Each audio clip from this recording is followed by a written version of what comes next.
légumineuses, la famille des légumineuses. Alors, on entend légumineuses, c'est-à-dire les pois, les fèves et les lentilles.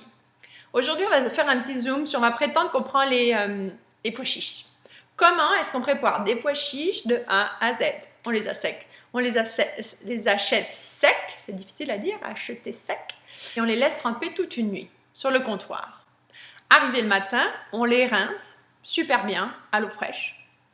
Et puis, on les met dans une casserole, on rajoute de l'eau par-dessus, assez d'eau, largement, que ça couvre super bien, même 2 fois le volume de pois chiches. Et on les fait cuire entre 45 minutes à 1 heure, selon en fait la texture que vous souhaitez obtenir. Une fois cuit, très important, vous rincez à nouveau les pois chiches pour enlever toutes justement ces substances qui peuvent amener à ce que les pois chiches nous donnent des contractions dans le ventre et des choses un peu puantes parfois. Donc, il y a des façons de préparer en fait les légumineuses qui fait qu'en sorte elles sont beaucoup plus digestes. Et ensuite, quoi faire?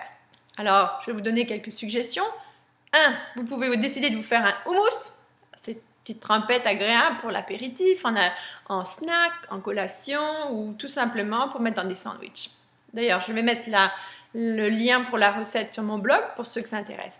Autrement dit, vous pouvez aussi utiliser le pois chiche pour l'ajouter à un sauté de légumes, par exemple. Vous l'ajoutez comme ça, une tasse environ à votre sauté de légumes. Vous pouvez l'ajouter dans une sauce, c'est pas ça que je veux dire, pas sauce, mais une soupe, pour essayer de l'épaissir. Et vous pouvez aussi l'ajouter dans, par exemple, préparation de muffins ou de gâteaux, si vous avez besoin que la pâte soit un petit peu plus épaisse.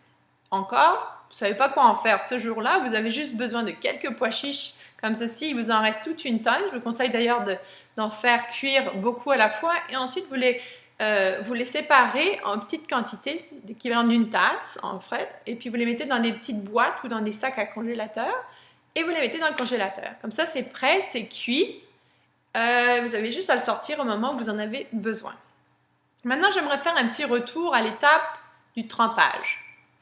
Quand vous faites tremper vos pois chiches, à l'origine, c'était pour les faire cuire. Mais admettons qu'on en est à l'étape du trempage. On se réveille le matin, on rince super bien les pois chiches qu'on trempait toute la nuit.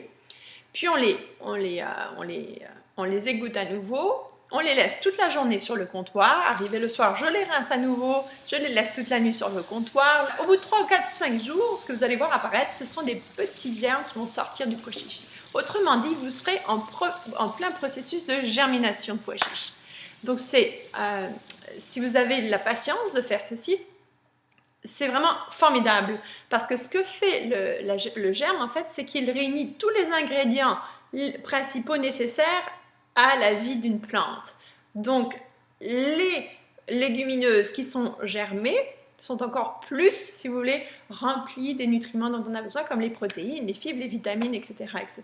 J'espère que cette petite capsule vidéo vous a aidé, étape par étape.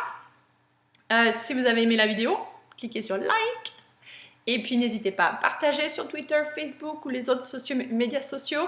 Également, pour d'autres trucs de cuisine, inscrivez-vous sur mon blog www.angeliquebinet.com dans la section Suivez-moi ou Subscribe.